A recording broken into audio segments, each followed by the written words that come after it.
introduced on the faster and pricier Virage and Vanquish models.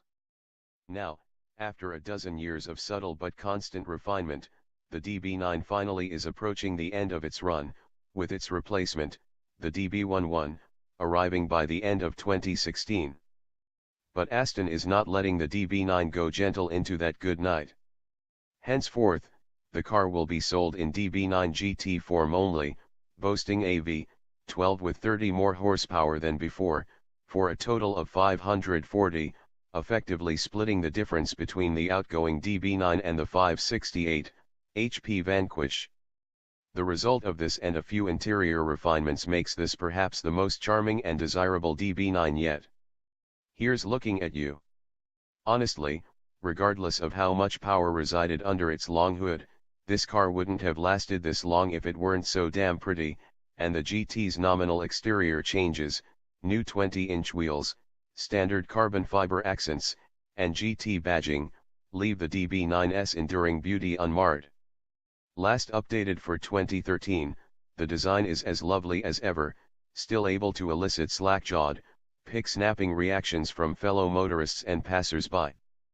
Perhaps more than any car on sale today, the Aston Martin DB9 GT is ageless. The interior remains the same decadent and lovingly crafted although space-challenged environment it's always been, only now it has vastly improved dashboard switchgear courtesy of the Vanquish. Banks of capacitive touch buttons and gorgeous knurled knobs replace the DB9's slapdash pieces, and a new infotainment system is worlds more intelligent than before. Numerous other touches dress up the space, including a standard micro-suede steering wheel rim, on the coupe, at least, a padded headliner, and, of course, yards of hand-stitched leather. If Aston's intention was to create an interior environment that looks as special and expensive as the outside, well, mission accomplished. There remain a few gnats in the clotted cream, however.